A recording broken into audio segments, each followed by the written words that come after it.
देतोय मला फ्री. तर नाव काय तुझं? रोहित. थँक्यू. वेलकम.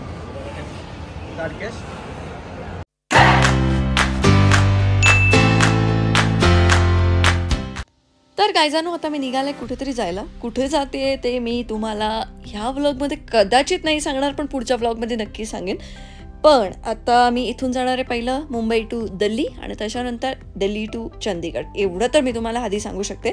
आणि आता बाकीचं सगळं तुम्ही हा व्लॉग शेवटपर्यंत बघा प्लीज.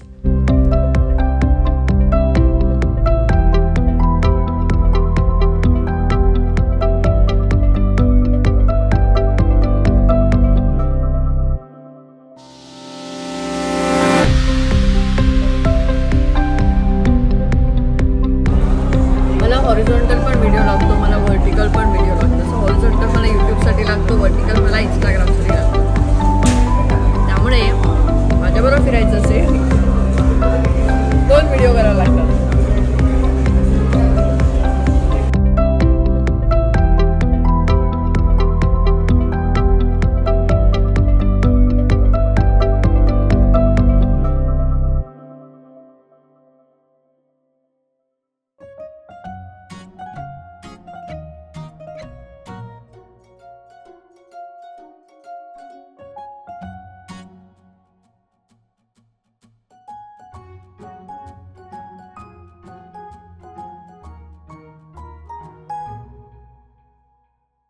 सगळ्यात कंटाळवाणा पार्ट माझ्यासाठी हाच असतो जिथे सगळे गॅजेट्स ओपन करून दाखवायला लागतात. आणि ही फ्लाईट लेओव्हर असल्यामुळे मला 2 वेळेला एकच गोष्ट करायला लागली आहे. सगळं उघडा, दाखवा, परत बंद करा. त्यात दमले.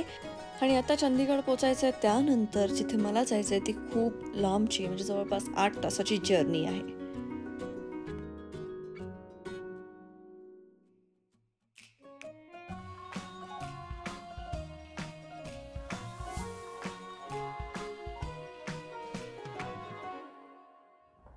Good morning गायजानू.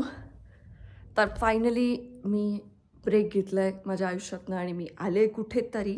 मी कुठे आले हे मी तुम्हाला लवकरच सांगणार आहे, मी आत्ता सांगत नाही आहे. पण खूप विचित्र प्रवास करून आले. जी फ्लाईट बुक केली होती ती न बघता बुक केली होती. म्हणजे फक्त मी मला जेव्हा ऑप्शन्स पाठवले गेले, कारण खूप घाईत होते मी, तर मी एकाला सांगितलं होतं बुक कर. त्याने मला ऑप्शन्स पाठवले आणि मी बघितले की अरे हे 2000 रुपये कमी वाटत आहेत, म्हणून मी ती फ्लाईट बुक केली. आणि मग मला कळलं की ती लेओव्हर फ्लाईट होती. म्हणजे मुंबईवरून पहिलं दिल्ली, दिल्लीवरून नंतर चंदीगड आणि असं. खूप त्रास झाला, पण तो त्रास काढून फायनली पोहोचले. पण इथे पोहोचल्यानंतर आत्ता मी जिथे आहे तिथे मला राहायचं नाही आहे. मला जिथे जायचं आहे ते मी तुम्हाला सगळ्यांना सांगणार आहे की ती जागा कशी आहे. आणि मला इकडे खूप आवडतं जिथे मी आले बऱ्याच वर्षापासून. इथे माझे बरेच ओळखीचे सुद्धा आहेत, बरेच कॉन्टॅक्ट्स आहेत. तर त्यामुळे ते कॉन्टॅक्ट्स असे मी नेहमी जपून ठेवते की मला परत यायचं असलं की मला वापरायचे असतात. पण ही ट्रिप प्लॅन करताना खूप त्रास झाला, कारण मला एक ब्रेक हवा होता. पण तो ब्रेक असा ब्रेक नाही आहे. इथे येऊन पण मी काम माझं चालूच आहे आणि तो तसा ब्रेक घेणं मला कदाचित आत्ता शक्य नाही आहे. पण मी ऑगस्टपासून घेईन तसा ब्रेक असं वाटतंय. प्रत्येक ठिकाणाची एक मजा असते आणि मला असं त्याच सीझनमध्ये तिथे जायला हवं किंवा असं काही नव्हतं. मला आराम करायचा होता.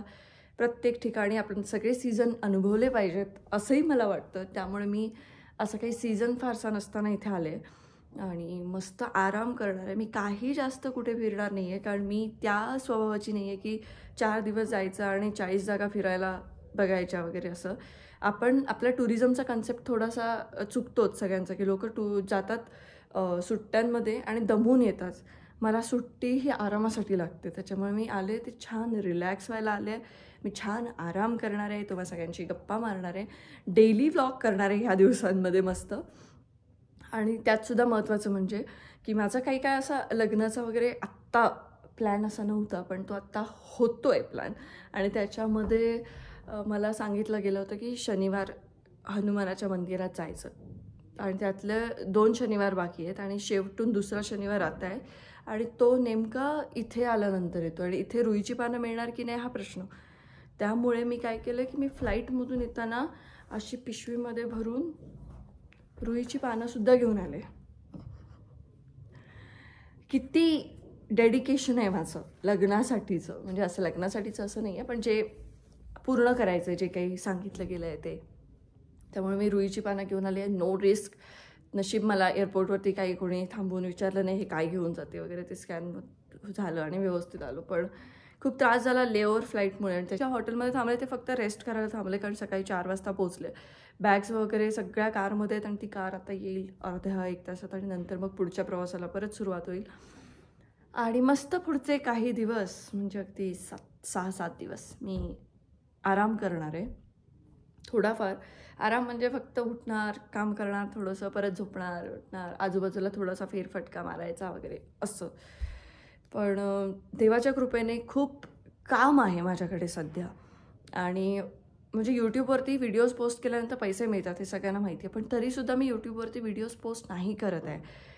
आणि माझ्याकडे काम आहे आणि त्या कामांमध्ये मी दमते आहे. म्हणजे सगळं व्यवस्थित जरी चालू असलं तरी आपण जेवढे सक्सेसफुल होत जातो, आपण जेवढं काही करत जातो, मला असं वाटतं की आपला मेन आयुष्य जगण्याचा जो उद्देश आहे ना, तो कुठेतरी बाजूला नाही पडला पाहिजे. आणि मला खूप आधीपासून असं होतं की मला खूप फिरायचं आहे, खूप गोष्टी एक्सप्लोअर करायच्या आहेत, बऱ्याच ठिकाणी जायचं आहे. पण आता वेळच मिळत नाही आहे आणि किती दिवस प्लॅनिंग करत बसणार. म्हणून मी सरळ निघाले, गोष्टी बाजूला ठेवून, गोष्टी ड्रॉप करून, शूट ड्रॉप करून. नाही, जायचं आहे, बस जायचं आहे. आणि तुम्हाला माहिती आहे का, माझा चष्मा हरवला यार. तो डोक्याला होता, तो कुठे ठेवला काय माहिती. मी ना एअरपोर्टवर असताना एक व्हिडिओ पोस्ट केला, ज्या व्हिडिओमध्ये माझ्यासमोर असं एक ग्लास आहे आणि ते पॉपकॉर्न्स आहेत तसा. आणि त्याच्यानंतर मला काय काय मेसेज यायला लागले. बेवडी, दारू पिते, कशी आहे, कोकणची होती म्हणून आम्हाला वाटायचं असं नाही करणार, हे करते ते करते. अरे माय, तुमच्या बापाशीन तरी बिअरच्या ग्लासात स्ट्रॉ टाकून बिअर पिल्ले.